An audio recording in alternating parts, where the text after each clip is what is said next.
Sir, आपका बहुत बहुत स्वागत है। दर्शकों को ये बताएं, मूल निवासी बहुजन समाज के जितने भी महापुरुष हुए, उनके उद्देश्य कैसे थे और हमारे जो बुद्धिजीवी वर्ग है, उनका उद्देश्य मानव जीवन का क्या होना चाहिए। मानव जीवन का जो मुख्य उद्देश्य है वो है मानवीय मूल्यों की स्थापना और मानवीय मूल्यों के साथ जीना और दूसरे को जीने देना। जी। लेकिन ऐतिहासिक विकास की प्रक्रिया में पूरे दुनिया में दो वर्ग निर्माण हुए हैं, शासक और शोषक बनाम शासित और शोषित। शासक और शोषक वर्ग का जो उद्देश्य है वो है कि शासित और शोषित वर्ग पर शासन करना, अपने अधीन रखना और उन्हें मजबूर और कमजोर रखना, गरीब बना के रखना। शासक और शोषित वर्ग की जो मानसिकता है वो यथा व्यवस्थावादी होती है, जी।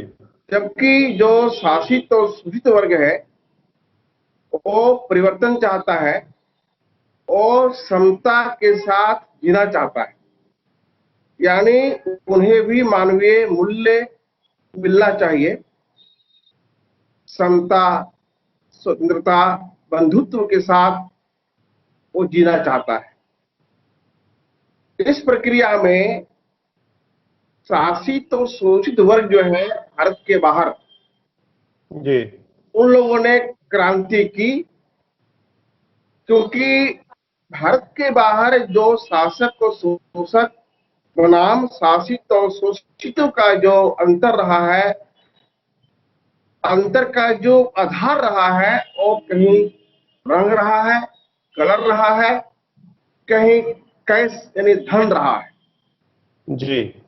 तो कलर के आधार पर जो एक क्लास बन जाता है, बन गया, क्लास बनने की वजह से क्रांति हुई। चीन और रूस में भी मजदूरों का क्लास बना, वहां क्रांतियां हुई। लेकिन डॉक्टर अम्बेडकर ये लिखते हैं कि दुनिया के तमाम देशों में क्रांतियां हुई, लेकिन भारत में क्रांति क्यों नहीं हुई। जी। तो जो भारत में क्रांति ना होने की जो वजह है वो ये है कि शासक और शोषक का लक्ष्य तो स्पष्ट है, लेकिन जो शासित और शोषित क्लास है उसका क्लियर कट कोई ऑब्जेक्टिव नहीं है, लक्ष्य नहीं है। जी। और क्लियर कट स्पष्ट लक्ष्य ना होने का जो मुख्य वजह है वो है कास्ट सिस्टम। कास्ट सिस्टम भारतीय जो बैकवर्ड क्लास का जो वर्ग है और विशेष तौर पर जो बौद्धिक क्लास है, बुद्धिजीवी वर्ग है, क्योंकि वो भी कास्ट में जी रहा है, जात में जी रहा है, तो जो जात की जो विजन है उस व्यक्ति की जो दृष्टि बनती है वो बहुत छोटा बनता है, संख्या कम होने की वजह से, और उसकी दृष्टि छोटा होने की वजह से लक्ष्य भी छोटा होता है। जी। परिणाम यह है कि छोटा लक्ष्य जो है ये गुनाह है। बाबा साहब अम्बेडकर ने कहा कि low ambition is crime but not the failure. छोटा लक्ष्य रखना गुनाह है, असफल होना गुनाह नहीं है। इससे ये है कि जो शासित शोषित वर्ग है वो समस्याओं में घिर जाता है, उसकी जो खुद की समस्या भी हल नहीं हो पाती है। इसलिए हमारे जो पुरखे हैं उन्होंने ऑब्जेक्टिव तय किया हुआ है। ऑब्जेक्टिव का जो निर्धारण है वो दो तरीके से होता है। एक तो है कि हमारे जो आदर्श है, जो हमारे जिसको हम आदर्श मानते हैं, उन्होंने जो ऑब्जेक्टिव तय किया उससे अपना ऑब्जेक्टिव बना लिया जाए, या फिर खुद ही अगर हम जिस समस्याओं से जूझ रहे हैं उससे हम निजात पाना चाहते हैं, तो उस प्रक्रिया में जाते जाते, उस प्रक्रिया से गुजरते हुए हम अंतिम लक्ष्य पहुंच सकते हैं।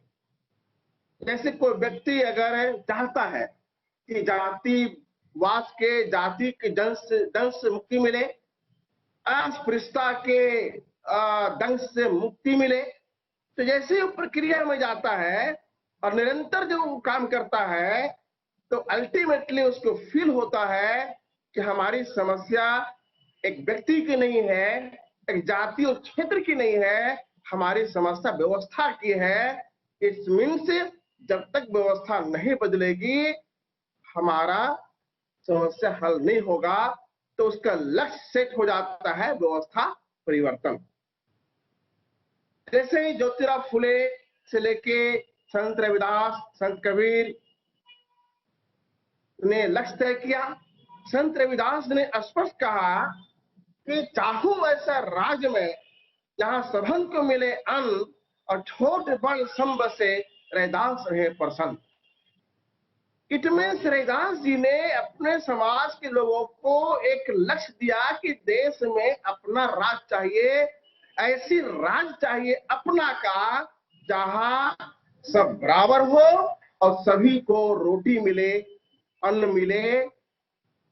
उसी बात को ज्योतिराव फुले ने की बात उन्होंने कहा कि सेठ जी, भट्ट जी, आर्य ईरानी विदेशी और शूद्र अति शूद्र मूल निवासी, हम देश के मूल निवासी हैं, तो राज हमारा होना चाहिए।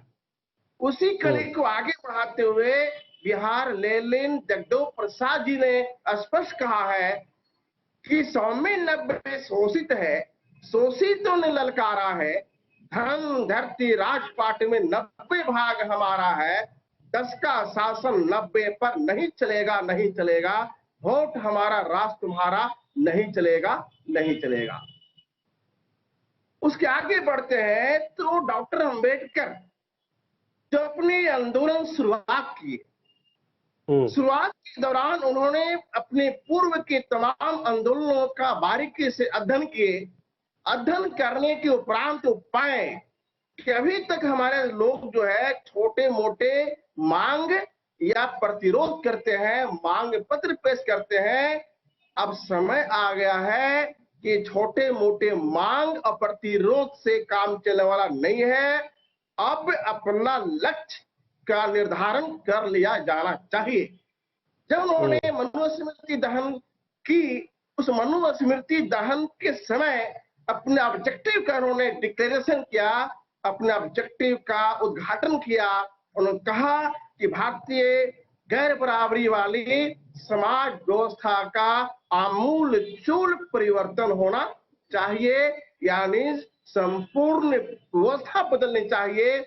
वो ऑब्जेक्टिव सेट किया उन्होंने, और उस ऑब्जेक्टिव को पूरा करने की दिशा में जो पहला कदम था कि गैर बराबरी की व्यवस्था का जो प्रतीक था मनुस्मृति, उन्होंने उसको जलाया और जलाने के बाद उन्होंने अपने उस ऑब्जेक्टिव को हासिल करने के लिए आगे अपना उन्होंने जीवन लगाया। इस दुनिया के महान फिलोसोफर ने कहा है कि जो देश में शासक को शोषक है और शासित तो शोषित है, दोनों के लक्ष्य में अंतर है कि शासक और शोषक जो वर्ग है वो हमेशा शासित और शोषित वर्ग को कौन अंतर विरोध, माइनर कंट्राडिक्शन में उलझा के रखता है। वो चाहता है कि शासित और शोषित वर्ग का जो लक्ष्य है इतना छोटा हो, इतना माइनर हो कि छोटे लक्ष्य को ही पूरा करने में जिंदगी उसकी खराब हो जाए, जिंदगी गुजर जाए। तो इसका सलूशन दिया है कि जो शासित और शोषित क्लास के लोग हैं उनको माइनर कंट्राडिक्शन से ध्यान को हटा करके मेजर कंट्राडिक्शन पर सेंट्रलाइज करना चाहिए। जब ये प्रधान अंतर विरोध पर शोषितों का ध्यान सेंट्रलाइज होगा तो अपने आप माइनर जो कंट्राडिक्शन है वो अपने आप सेटल हो जाएगा, खत्म हो जाएगा। इसी बात को बाबा साहब ने भी वो सेटल किया, जगदूबाबू ने सेटल किया कि भारत के जो पिछड़े वर्ग है उनका अल्टीमेटम जो गोल है कि देश में व्यवस्था परिवर्तन होना चाहिए, यानी गैर बराबरी के जो समाज व्यवस्था है उसको संपूर्ण तौर पर बदल करके एक समता मूलक समाज व्यवस्था की स्थापना होना चाहिए। तो जो बैकवर्ड क्लास के जो बुद्धिजीवी वर्ग है उनका अल्टीमेटम गोल व्यवस्था परिवर्तन होना चाहिए।